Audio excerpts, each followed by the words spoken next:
You know that. What are you doing? You think a lot of you yell something's gonna change? As police navigate this dangerous world, we are supposed to trust them with our life. But for every good cop, there's a batch of bad ones. They hate to be exposed by higher authority. Okay, he's not touching it. You guys are. You want to let go of your... We're not touching it. That's too tight. Okay, let me undo it. That's too tight. Relax. Let go. That's too tight. Let me undo it. Relax. Hey, why are you guys touching? Why are you touching us? This is illegal. Leave us alone. We didn't. Touching us. Calm down so they don't say that you're doing anything. Just calm down.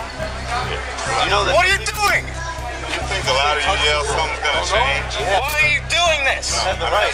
Why are you doing this? We're protecting you. You're not protecting me. You're hurting me. What? You think a lot of you yell You just something's gonna assaulted me. Good. You're hurting me. What do you Step mean? back. Good. Step back.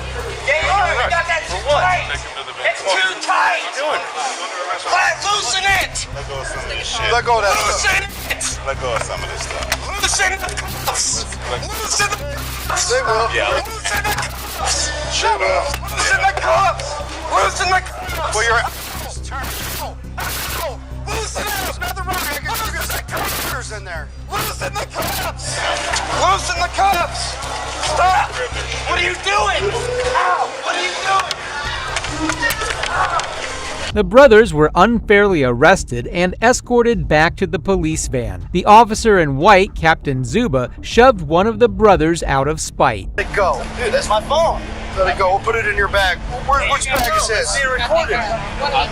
Captain Zuba takes one of the brothers' phone. Keep this in mind because this will be important later on. The brothers were stuffed in the van and taken to jail and were set free 6 hours later. They got all their items back except for the phone Captain Zuba took. The brothers reported the theft and Internal Affairs visited them days later to discuss the matter. Holder number 4, like 80% sure that's him. Sorry.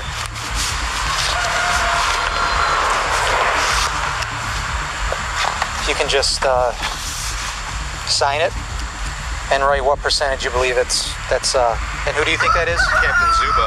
Okay. This is clearly Bush. Okay, what percentage are you sure? 100%. Okay. From here, we gather any facts we can. We're gonna go to Little Italy to see if there's any surveillance footage there. Okay. Stuff like that. And we present the facts to a prosecutor, and the prosecutor will determine if the officers committed a crime or not. This here is one of the bike I had that they returned that and the guitars, no problem. Yeah, so I was gonna say, aside from your cell phone, they gave you everything else back.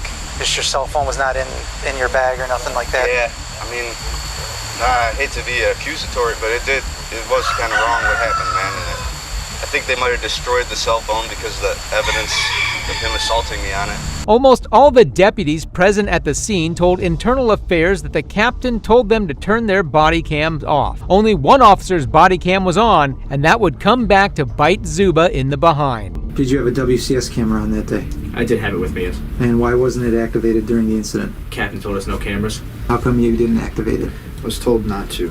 And by who? The captain. Okay, and when did he tell you that? The beginning, before we got dropped off. Did you have your WCS on you at the time? Did I have it on me or turned on? On you. On me, yes, I had it on me. Did you turn it on? No, I did not. And why is that? We were told initially from the captain not to turn them on, and then I was thinking we were off duty, so we didn't think we had to have them on. Captain Zuba was going to face the worst embarrassment of his life. And the officers who were in the area of these two individuals informed you that they had been placed under arrest. Is that still your Yes, sir. today? Yes, sir.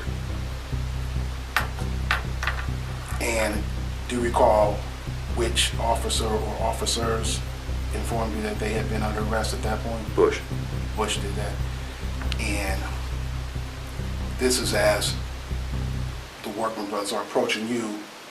The officers are someone behind them at that time? Is that No, they're all surrounding them. They're surrounding them when you first encounter them? And Officer Bush tells you that they are under arrest? Yes, sir. Did he say for what charges? I don't recall that, and I do remember that they weren't in handcuffs. Right. So, Officer Bush was interviewed by Sergeant Sheehan by the City of Cleveland Division of Police Internal Affairs Division, and during that interview, he stated that that he had not placed them under arrest nor cited them and had no intentions of doing so. And it was his understanding that you ordered him to do so. Would that statement by Officer Bush be accurate? No. Okay, so his saying that to Officer Sheehan in his recorded interview, would he be mistaken in that or lying about that? I would imagine he's just mistaken.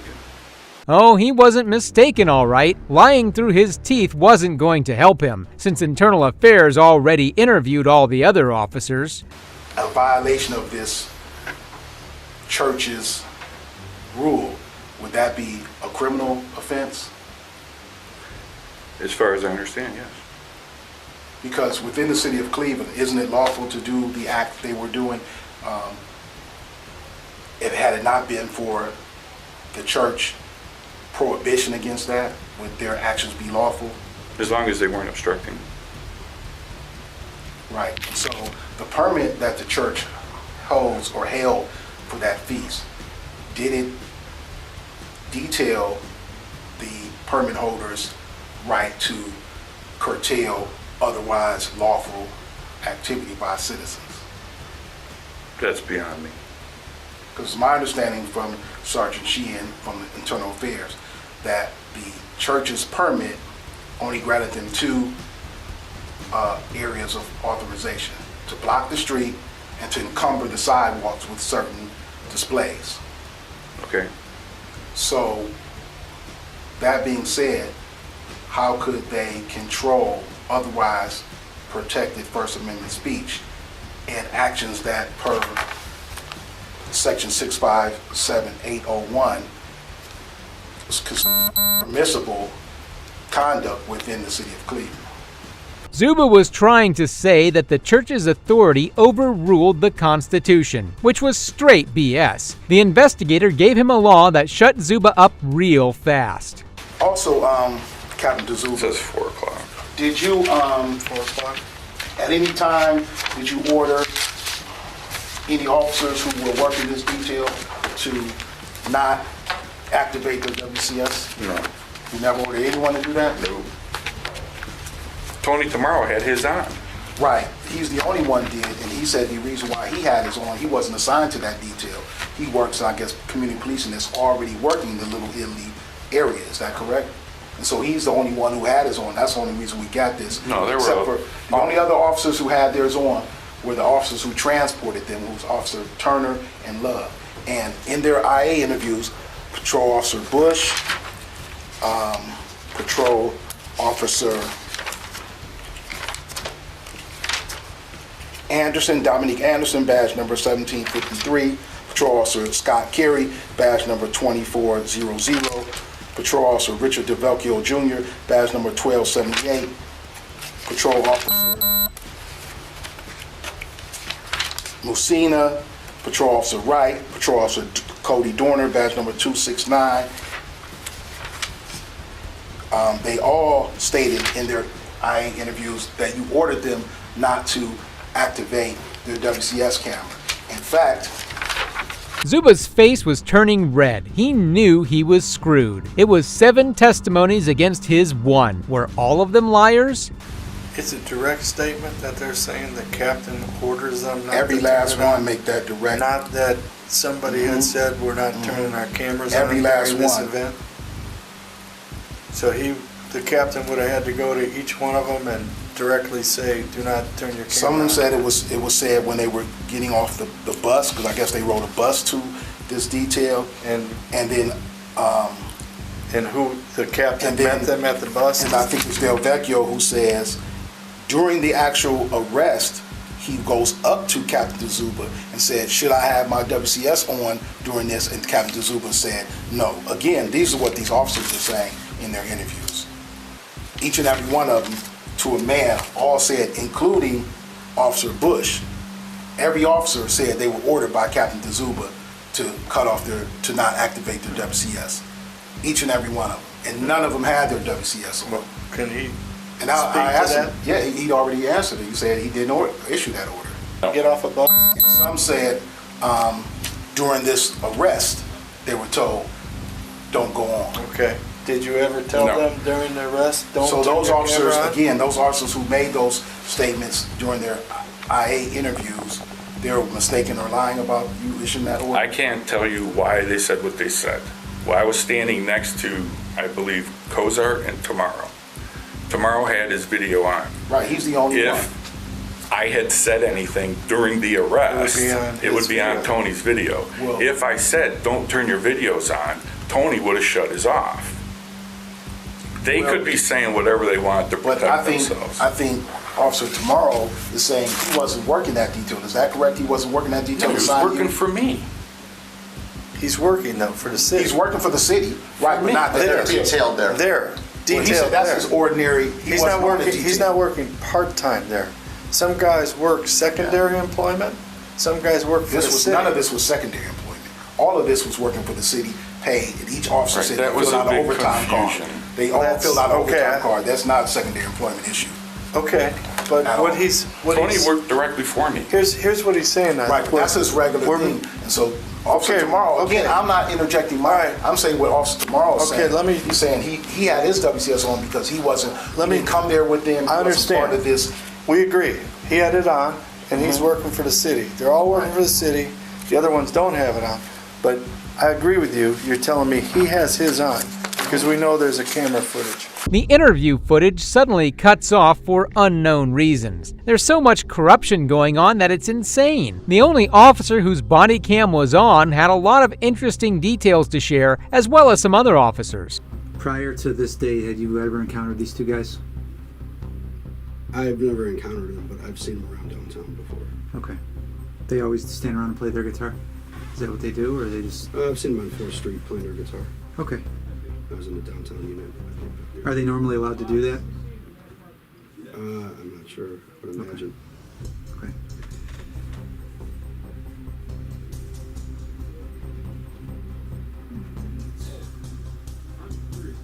Did you witness Captain DeZuba, or let me start with this, did you witness either of the two guys trying to record Captain DeZuba on their cell phone? I don't know if they were trying to record them. They had cell phones. Okay. Did you see Captain DeZuba try to take the cell phone out of one of the guy's hands?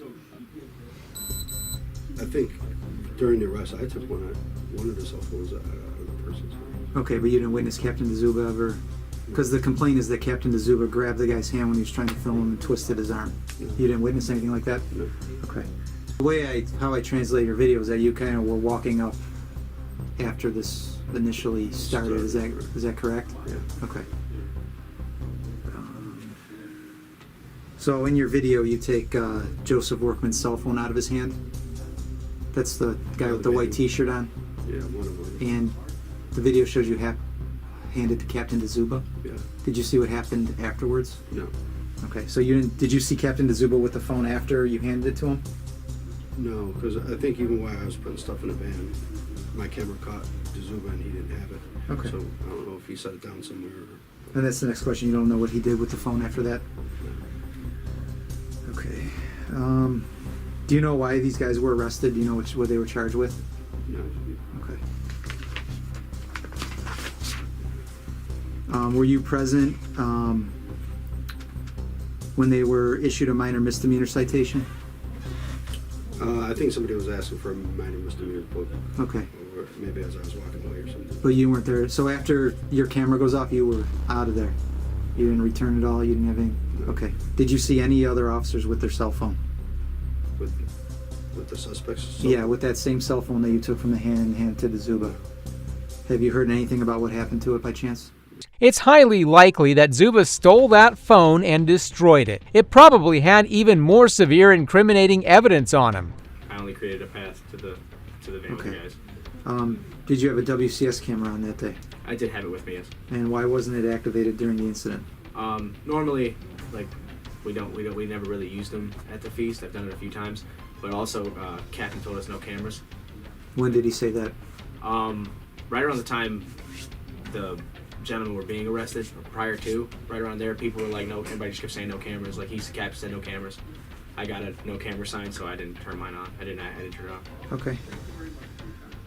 Do you know why he said that? Was there a reason? Or? No, I didn't question it. Anytime Okay. somebody higher up says no camera, I turn it off. Okay. Or don't activate. All right. For this incident, had you how many days did you work on the detail? I think I worked almost every day. I think I worked every day. Okay, it was overtime? Yeah, I turned in an overtime card. Okay. Were you given the option of using your personal vehicle to park there and work, or was it meet at the district and... We all met at the district, and then Okay. we got transported. Do you know if officers had the option to take their personal vehicle? I think a couple guys did drive. I don't recall, but Okay. I want to say a couple guys did drive though. I parked in the family lot. And you don't know who gave them permission to do that? No, I don't. Okay. All right, I'm just gonna have you look at this. This is just a picture of your guys' property book, and the line's highlighted. Did you write that in the property book? I did not. Okay. Do you recognize that handwriting? I do not. Okay.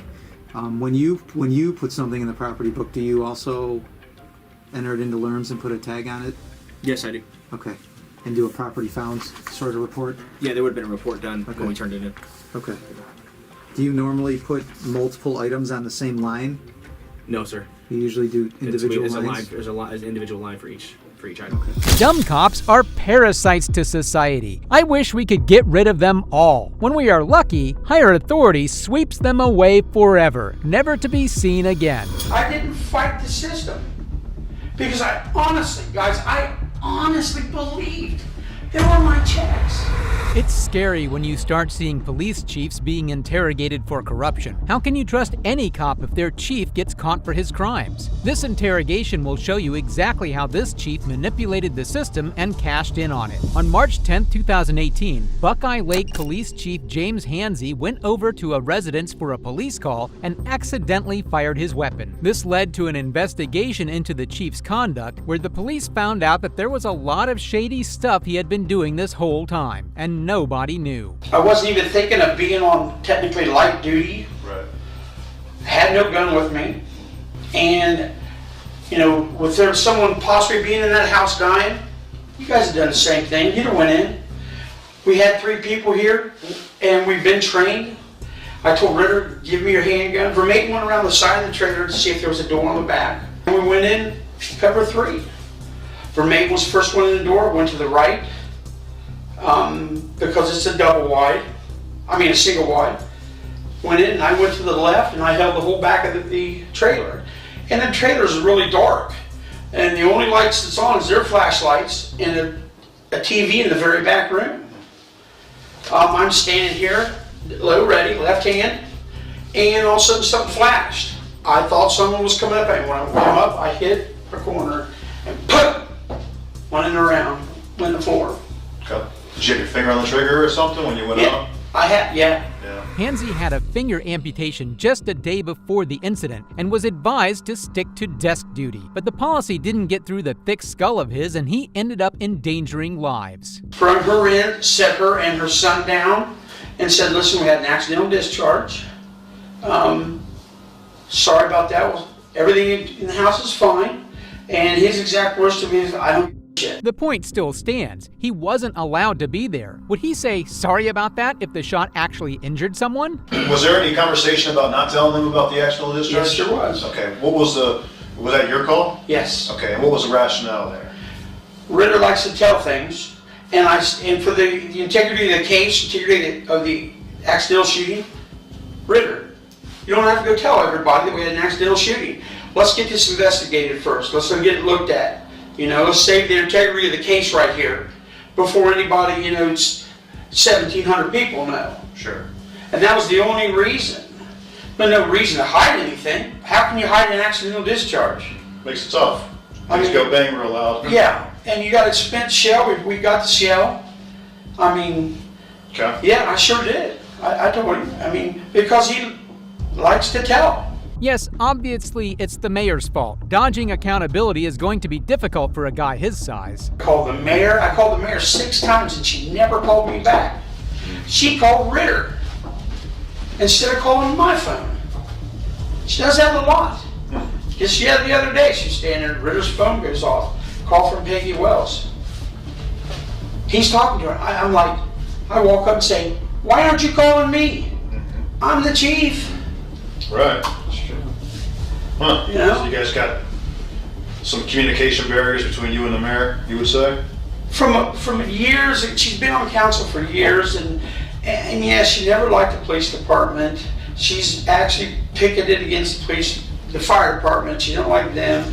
She had a big meeting with Randy Thorpe, and well, Billy was still there, and wanted to see about bringing them in and get rid of us. And Billy and them guys told him, you can't afford us. Right. You know. But when she took over mayor, and she took me in on January 19th, I told her, I said, all I want to do is my job. Yeah. I want to work with you. I have no hard feelings about nothing. I didn't know cops were allowed to work from home. Do they handcuff using emails? Who allowed him to be paid while he worked from home? And I guess a couple of them mentioned the computer that you had at home, that your excuse was that you had to go home because you had some information on the computer at home that you didn't at work. My computer at home is set up the same way the computer at the house. I mean, at the office.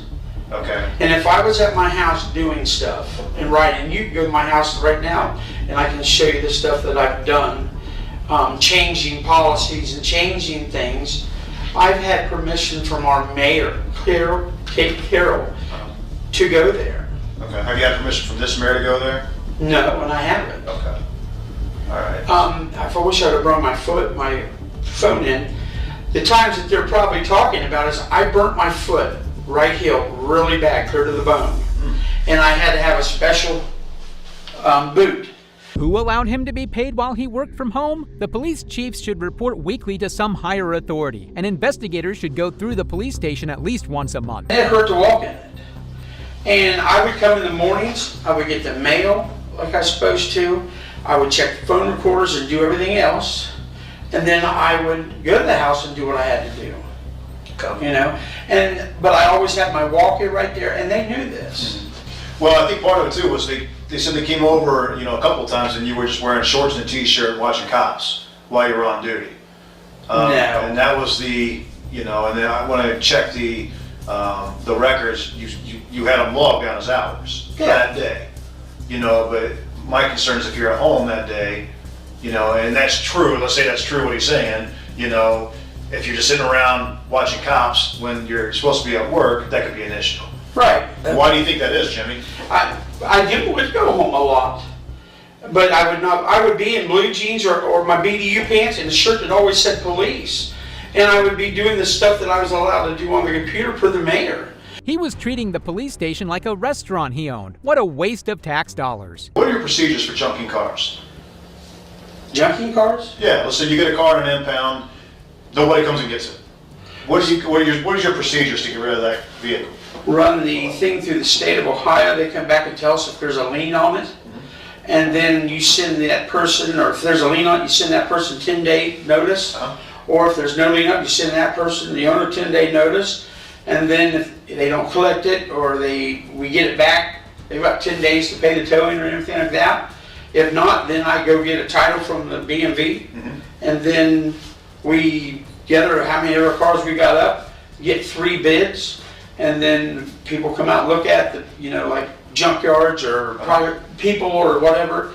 They look at all the cars all at once and give you 3 bids, and As if the situation couldn't get worse, Chief Hansey was also accused of removing batteries from junk cars and selling them for personal profit. Have you ever taken any batteries out and sold the batteries? No. No? And the reason I'm asking in this setting, Jimmy, is this is a setting where under Gary Act, you can't be charged with what we're talking about. We can't talk about this criminally. Right. Okay, but if that comes out criminally, you know, there's going to be some issues probably with stealing, okay? So there's been those allegations, and a little more than just allegations, very, very specific things that I've checked out that are not making a lot of sense, okay? One of them especially being a water pump that was taken off of a truck for Randy. If anything was taken off them cars, the village already owned them, and they had permission from the mayor to take anything. I personally have never taken anything off the cars, out of the cars, anything.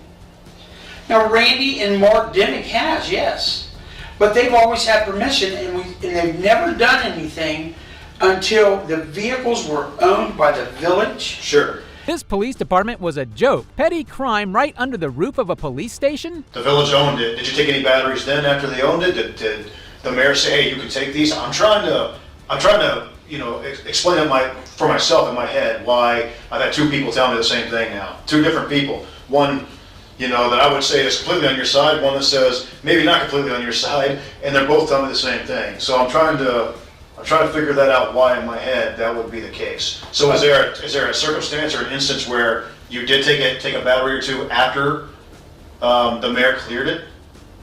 I've never taken a battery. Never. Never. Okay. Never. All right. Well, I needed to ask you about that because, like I said, I've had a couple of them here. All right. The detectives wanted more out of the chief, so they shifted the point and attacked him for the same discharge situation. In the village, they took a call, even though they're not cleared to come back for 2 more days. Would you per se, do you have a problem with that? If it was the same situation that I was put in, Sure, call exactly the same. no, I would not. Okay. And why is that? Because there was imminent risk of death.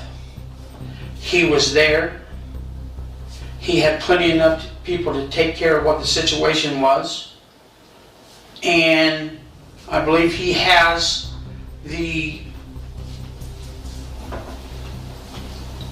what word do I want to use? You want to use probably duty to do something, right? Yeah. I assume that's where you're going with that. Yeah. Okay. Yes, I do. I would not have a problem with that at all. I mean, the accidental discharge was very unfortunate and a bad timing, but, no, I wouldn't have a problem with that at all. Once again, the accidental discharge seemed to only be a stepping stone for the detectives as they pursued another key issue in the department. In the month report where you've got all the hours listed for everybody that worked, all the calls were taken, all that stuff. Yeah, we get the calls and everything out of the computer system. Okay. And Jeff would estimate the hours. How's he estimating the hours? I'm confused on that part. I worked 80 hours a week. Uh-huh. 80 hours a week. Every 2 weeks. Every 2 weeks. That's 160 a month, so he'd put 160. He would take what he was supposed to work, divide that by 2. That's what he would get, just down the line like that. Okay. That's for the full-timers, right? Who was ultimately responsible for that, to make sure those numbers are correct? Those numbers were estimations. They were never correct, not meant to be correct. You guys are paid by the hour, right? Mm-hmm. How do you get paid by the hour, an estimate by the hour? How does that work? How do you pay officers by the hour? There were so many holes in the PD, it was difficult to comprehend. So then you're ultimately responsible for making sure the numbers are accurate when they go to Mary, who I assume Mary does some other report as well, or did at the time? I have no clue. We just turn in our timesheets to her. But you make a report for city council, or for village council. I'm sorry, if I keep calling it city council, I'm just used to this. You make a report for village council, right? The end of the month, they would get a report. Yes. On with the fire department and every street department and everything else. Right. And that report is done by who? Vermaeten. Okay, so Vermaeten does the report. He does the report up, and I would assume, since you're the guy in charge ultimately, and you're the one responsible for numbers ultimately, you look at that report. No. You don't look at the report that Vermaeten's doing? No, he would come in or on a Friday when I'm off on Fridays, and he knows Monday is the council meeting. He would do it up, and then he would take it over and give it to Valerie. I have no clue. But you know who comes. But you know who's coming and going, Jimmy. That's the whole thing I want to get at. You know who's coming and going in the department, and there are people like Schilling. Is it Schilling? Schiller? I know Jason Schilling. Jason Schilling. Yeah. I talked to lots of people, and they said he only comes during taser training. That's it. And he's listed for 16 hours a month. Correct. Every single month. Correct.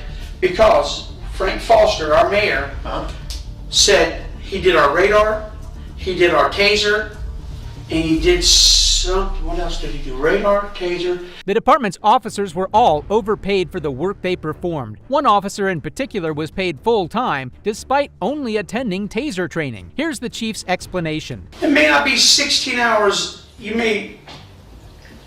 I believe it is accurate because the mayor, Frank Foster, said, we will trade him this 16 hours a month if he continues to train us like that. And that's the way we did it. I understand what you're saying. I do. I get it. But, a guy like that's invaluable. But you want that guy to actually work. And when you're presenting those numbers to the village council, the numbers don't match what is actually going on. You know, so if you're putting 16 hours down, it looks like that guy's been there for 16 hours that month. He put in at least 16 hours of time, right?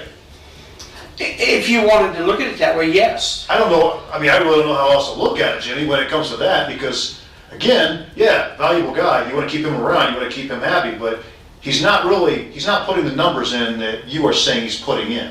The chief once again deflected blame, pointing fingers at other officers and even the mayor, insisting he was simply going along with their decisions. He seemed unable to comprehend the seriousness of the situation and his own accountability. It's on there for 16 hours a month. Every month that she's been there, she's got 16 hours a month. I call her, she says, no, that's not accurate.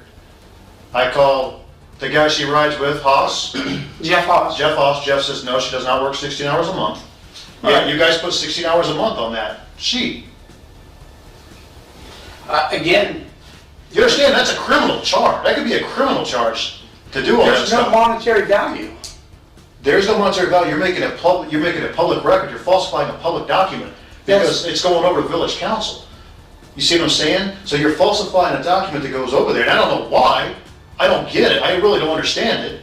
You know, but I mean, this is a place to explain it, Jimmy. If you're going to, I mean, this is where it gets explained. The chief was shown his crimes, and that immediately made him start gaslighting the detectives. Let's go to these checks that were cashed for the insurance company. Now, I talked to the insurance company about those checks, and they had some pretty big issues with them. Mm-hmm. All right?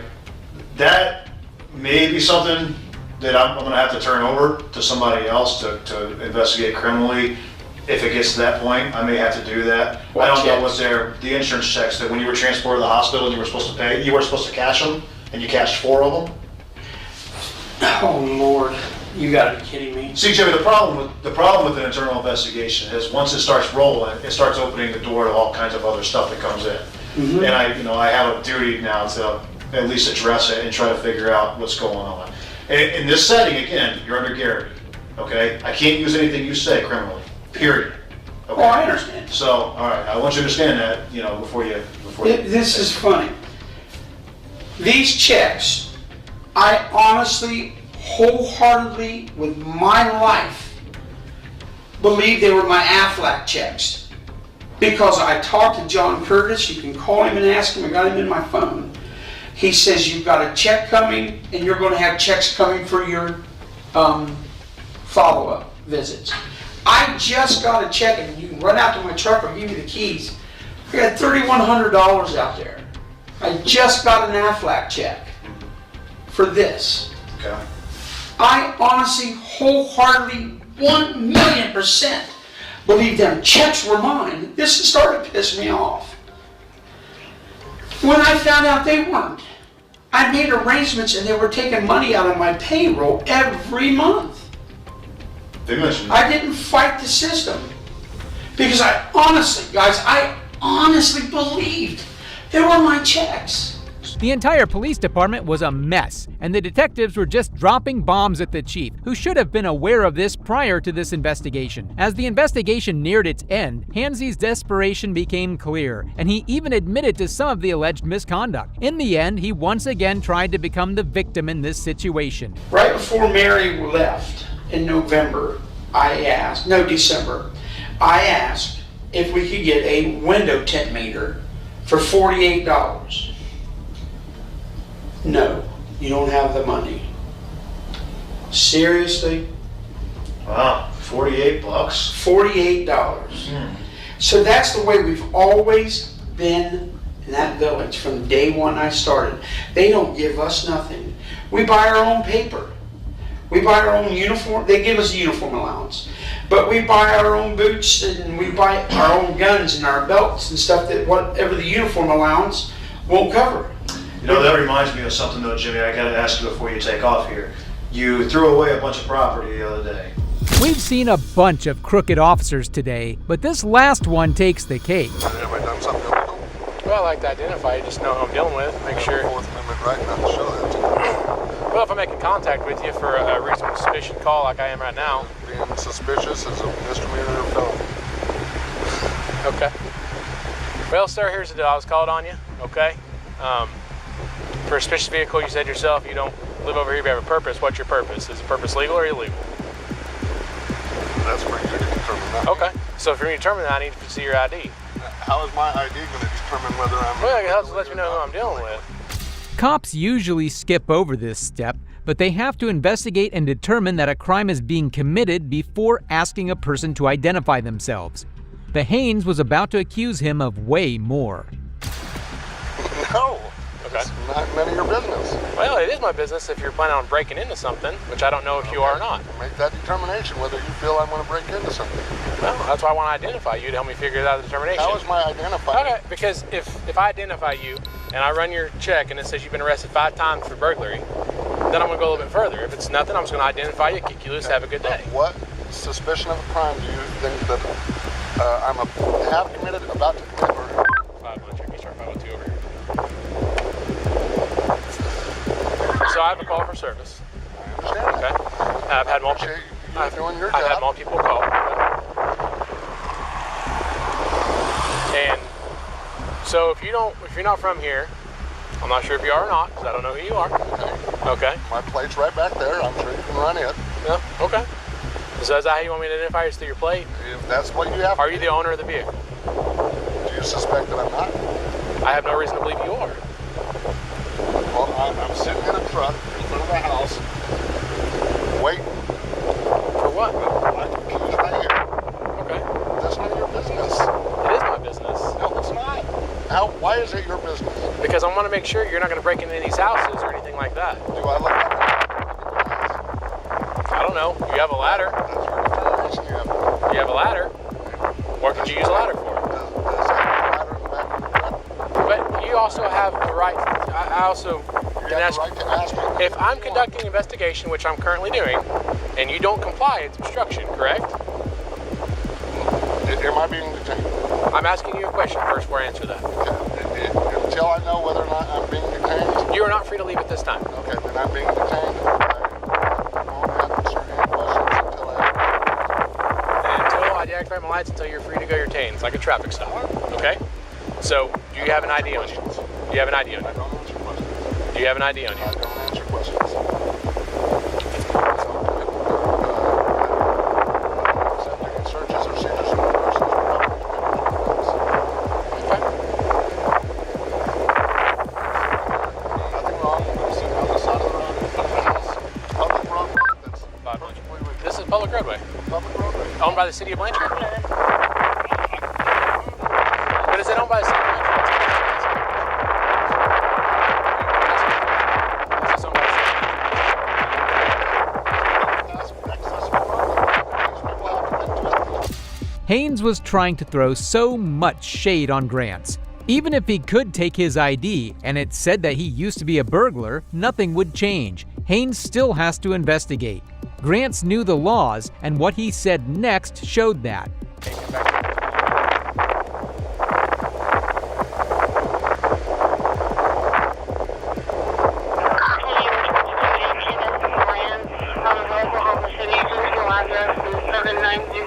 South Johnson Road. Are you Mr. Blanche? Not Mr. Blanche. That's not what she said. That's what it sounded like. That's what it sounded like.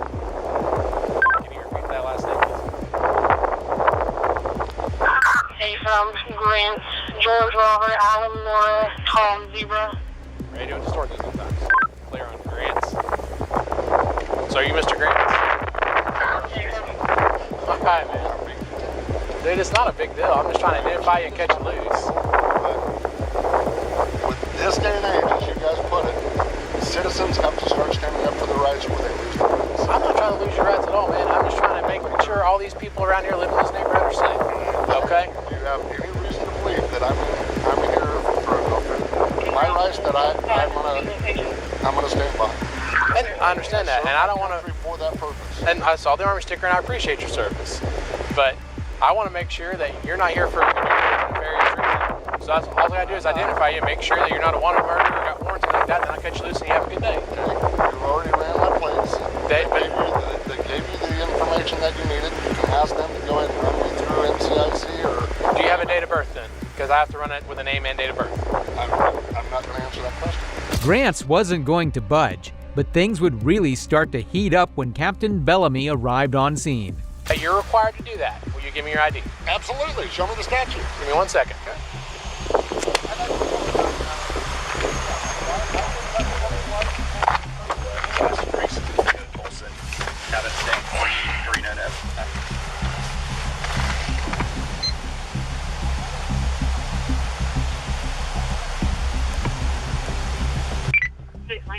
7152.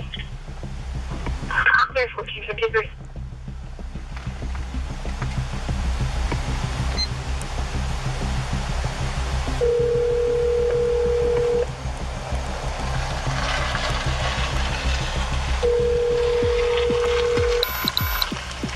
Hello?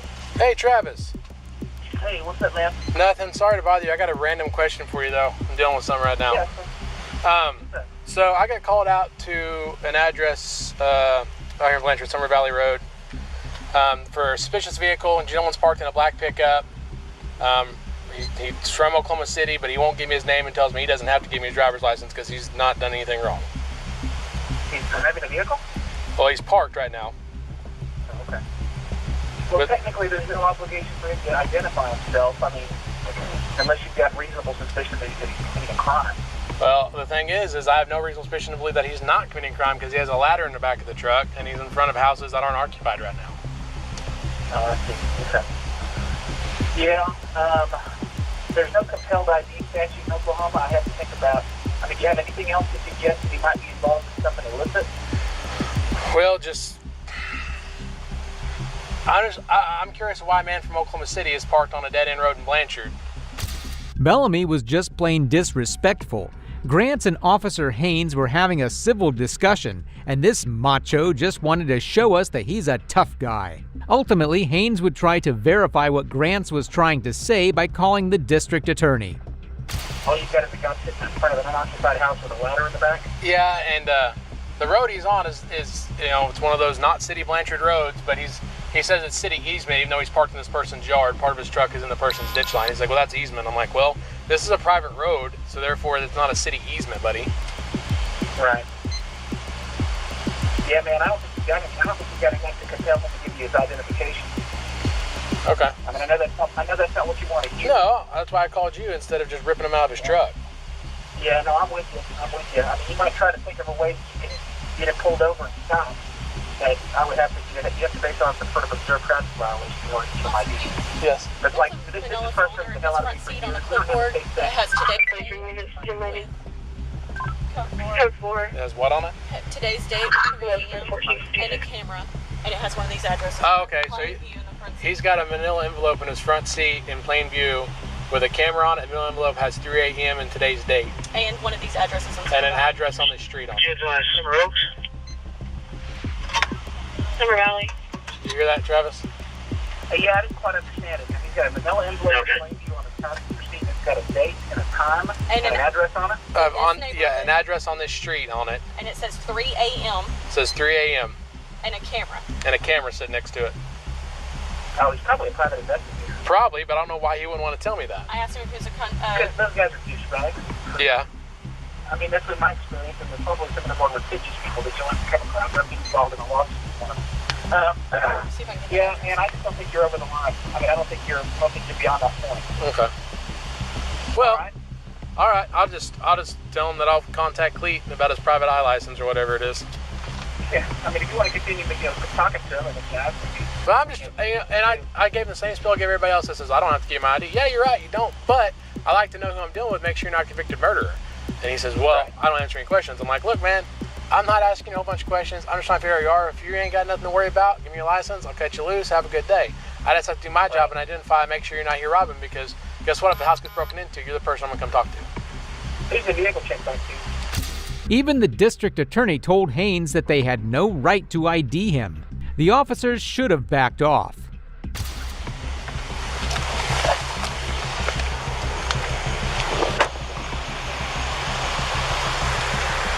he going to get out and come back here and talk to us? No, she just said to arrest him. And he's been videoing this whole time. I know you've been doing some questions. Go ahead and just lock me up. What are you arresting him for? I don't know. Not really long.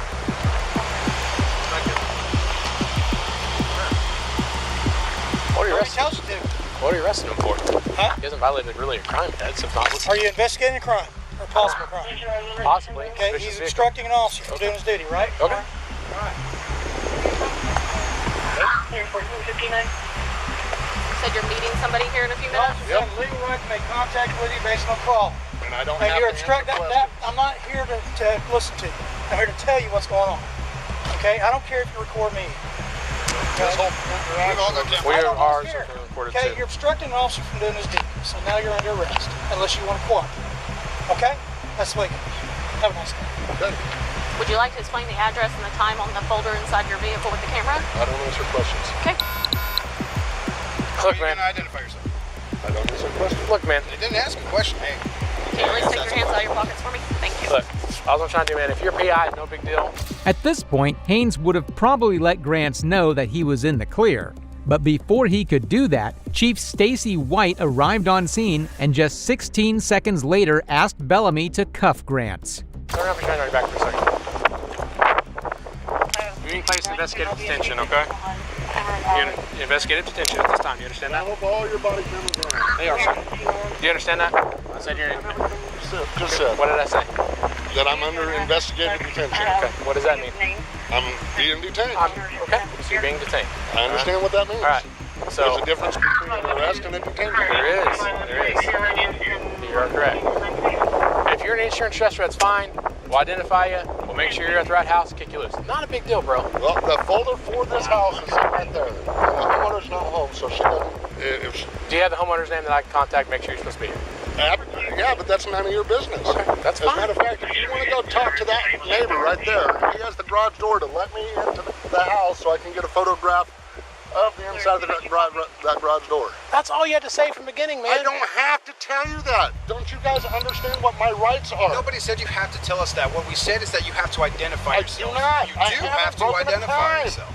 But we are here investigating whether or not you have. We have reason to. You have every right Listen to to me. investigate. Stop interrupting. You ask for my respect, I'm asking for yours in return. Okay? We are investigating because somebody called a suspicious vehicle and person in that vehicle, okay? I'm not done talking. Within that investigation, we can identify you by getting your identification. You are required because we are investigating that you may be committing a crime, and therefore you must identify yourself. What crime? Trespassing. Okay, that's number one. Okay, sir. To be trespassed, keeping time for all we know. Okay, And that's for all for we you guys know. to determine. That's right. And in doing that, we have to identify you. No, you don't. Yeah, we do. No. You can ask for my identification. I am not legally required to give it to you. Except that you. No, I'm not. My attorney has told me so. I don't care what your attorney told you. You have to identify yourself because we're investigating a possible crime. My rights are important to me. A possible crime is being investigated. Okay, what crime?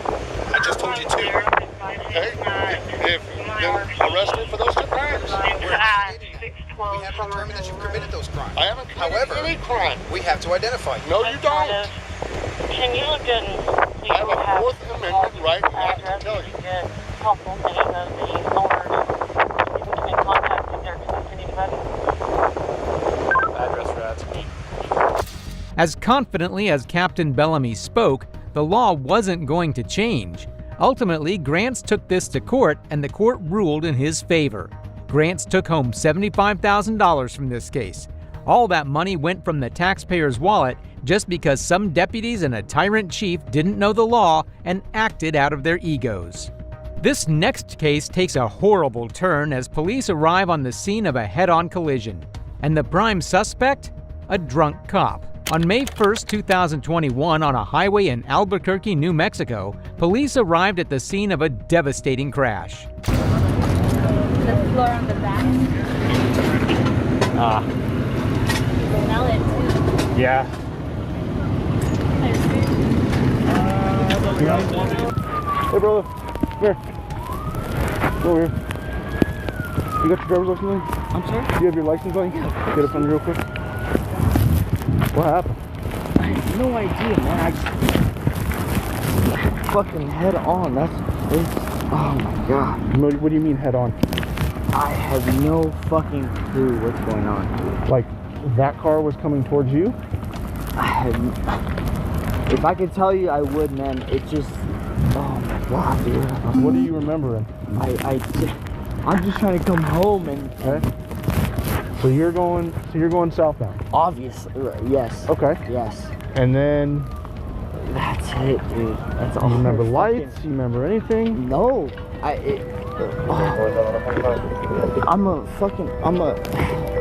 a cop with Cuba PD, man. Okay. Sorry. Oh, dude, Obviously, I'm going towards Santa Fe, dude. Hello, where I'm going home. Santa Fe's that way. Yes. Yes, sir. Give me a second, dude. Hold on 1 second. Give me a second. This man was the driver who collided with the car head-on. He was an off-duty Cuba Police, New Mexico police officer Brandon Barber and the prime suspect in this crash. The officer smelled alcohol on Barber and wanted to test if this was going to be a DUI case. Oh, shit.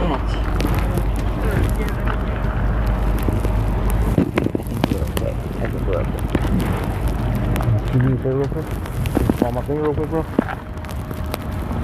Dude, you got it now for that. I'm sorry. Whoa, sorry. What's up, bro? I gotta deal with all that. Hold on. No, I know. Can you just follow my finger real quick, bro? No. Okay. Not my legs, not my hands, not my anything. Hold on. I'm not trying to do that. Give me a second. I'm sorry, I'm shaking like a motherfucker. No, I get it. This is torn. This is completely torn. Okay, I understand. You're a cop, right, bro? Yeah. So you get what I'm right? Okay. I know exactly what you're trying for. Okay. I'm just trying to rule you out so I can be on to the next person, okay? Is that cool? Try your best, but... All I need to do is follow my finger for just a second. I'm sorry. I'm too sorry. 2 seconds, dude. I'm so sorry. Do you want to lean against this car right here? Let me... So you're not on your feet? No, let me just catch my legs, dude. Son of a bitch, dude. That shit was head on like a motherfucker. That's all I fucking know. That is all I know. Alright, can you just track my finger real quick? Oh, shit. Yeah, okay, ready? Alright, just track it real quick, dude. Let's try. Oh, fuck. Just real quick. Good luck.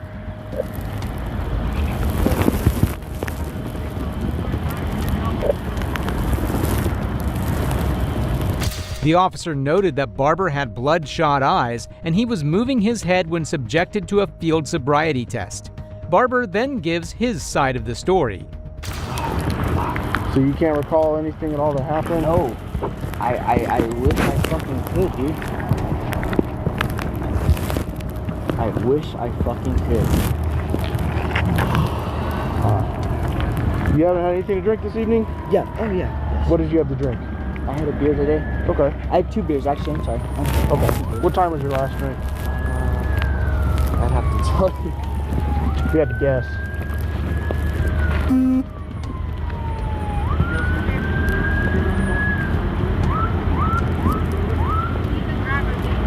If you had to take a guess about what time was your last drink? 7 o'clock. About 7? Yes, sir. Alright, and what did you have? Oh, just like this. Just like this. Were you involved in the accident? Yes, sir. Who was That's with you? That's me. Nobody else. Just in the truck? Yeah. Alright.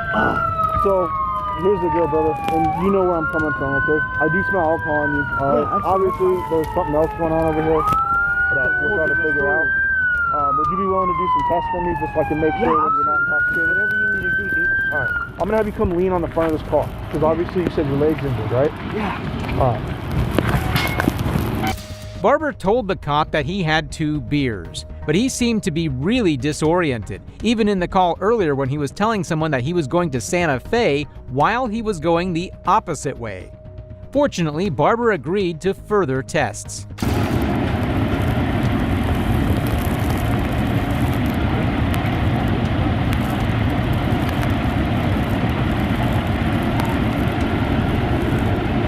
Just try and keep your head straight, okay? Yeah, nice. You remember these tests? Yeah, of course I do. Alright, just keep your head straight. You turn your head, alright? Just keep your head straight. Right here on top of my finger.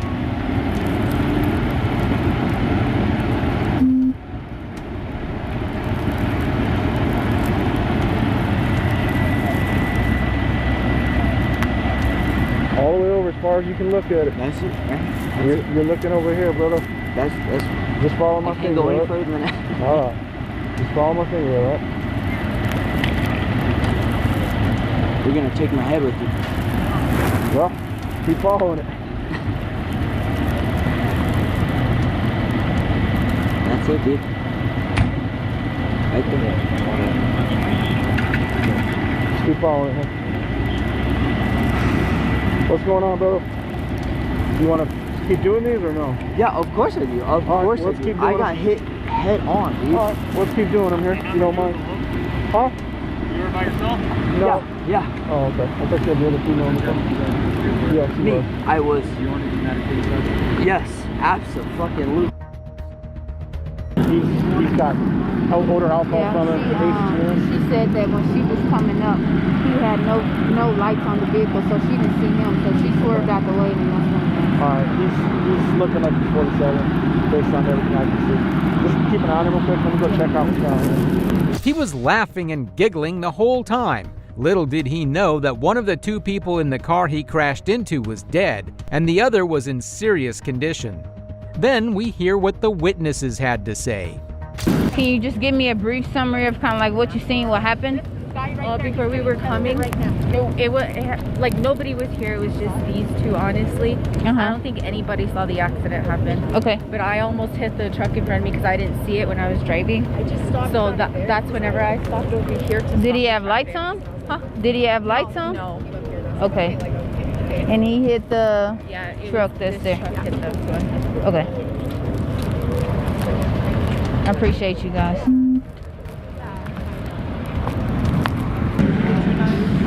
Yes, it's another person there that might be 10-7, but the other guy. Two in there. One's 10-7, I think. Okay. But I can't tell for sure because I heard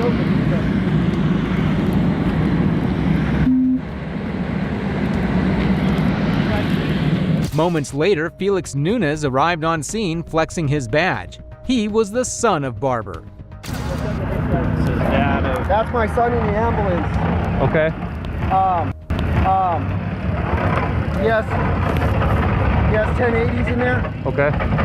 You covered? We can, or is this going to be a 45 fatal? We don't know yet. Okay. They're still trying to get this guy out. Did he hop over or what? We don't know yet. We just got here. It's crazy. Yeah. Okay. He called. He said they're taking him. His chest was hurting and stuff, so they're taking him in. Okay. We got one unit going with them. Yeah. Okay. All right, guys. Where are you at? Were you following him, or did he call you? No, he just called us. Okay. I was at home. So okay. That's why I was kind of. All right. Yeah, we'll secure everything once we get the vehicle flipped over and we can actually get in there. All right, I'll leave it to you guys. So Okay. He should have his person. He might have his. Yeah, he has his, maybe two guns in there. He has a 380 and a 9. Okay. Cool. Okay. We'll do our best to find him. All right, I'm gonna try to crawl back over there. I'm just gonna head to Unit A. Perfect. You have a Tyler, yeah? Yeah. On there. All right. All right, Jenkins? Yes, sir. All right, thank you. Even if he was a police chief, how could the cops let him onto an active crime scene? After this, we get to see the suspect at the hospital. So, what time did you start about drinking? You said you ended at 7. You told me on scene. Oh right? yeah, it was probably like 6:45. It was one beer, man. Okay. Yeah. Where was that at? Shit. In Albuquerque somewhere?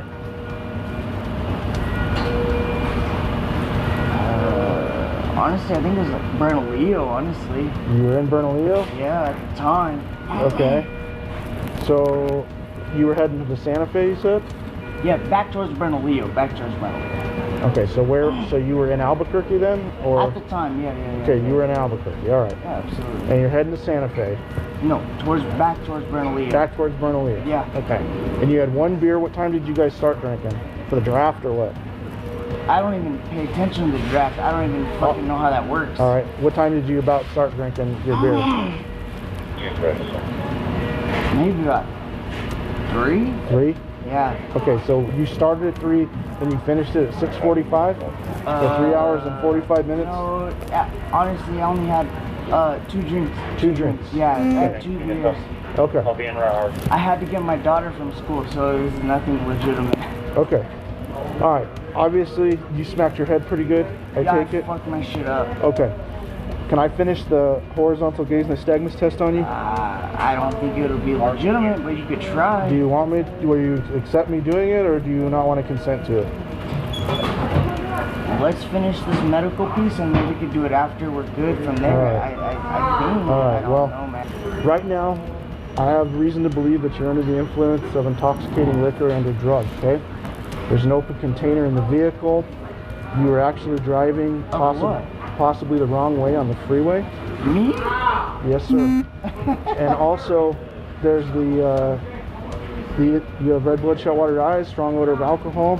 When I started the test, you have significant lack of smooth pursuit in your eyes, which you know what that is. Of course, yeah. You have also distinct and sustained nystagmus at maximum deviation in both eyes until we had to stop for the medical people, okay? Exactly. All right, so I'm gonna have to do this. I'm gonna go ahead and apply for a search warrant for your blood, okay? Once I do that and the judge approves it, you know how that process works from there, okay? If you get a search warrant, you gotta do what you gotta do, man. All right, brother. Just hang in there. They're gonna keep working on you, okay? The resulting crash killed Alfredo Escanami Hernandez and Diego Arellano. The incident occurred after Barber left Sandia Casino. Barber pleaded guilty to multiple charges, including 2 counts of homicide by vehicle while driving under the influence. Escanami's son spoke in court before the sentence. Yeah, this has impacted us in the worst way you can imagine. Because like I said, we had a perfect world. Both of our parents, our siblings. Unfortunately, that was stripped of us. It was robbed. I know we're all here because somebody's doing the right thing. But in your heart, think about it. Are you really doing the right thing? Knowing you still have another opportunity at a second chance at life. We're brought together because of a mistake that I made.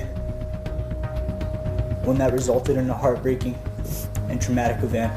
I had no intention of hurting or harming anyone. Every day and night, I pray for the victims and their family. I take full responsibility, and I bear much guilt. Barber was sentenced to 26 years in prison. He faced a potential sentence of up to 45 years. And that's all for today's video. If you like crime content, subscribe so you don't miss out on our next upload. Thanks for watching. And be sure to check out this next video while you're still here.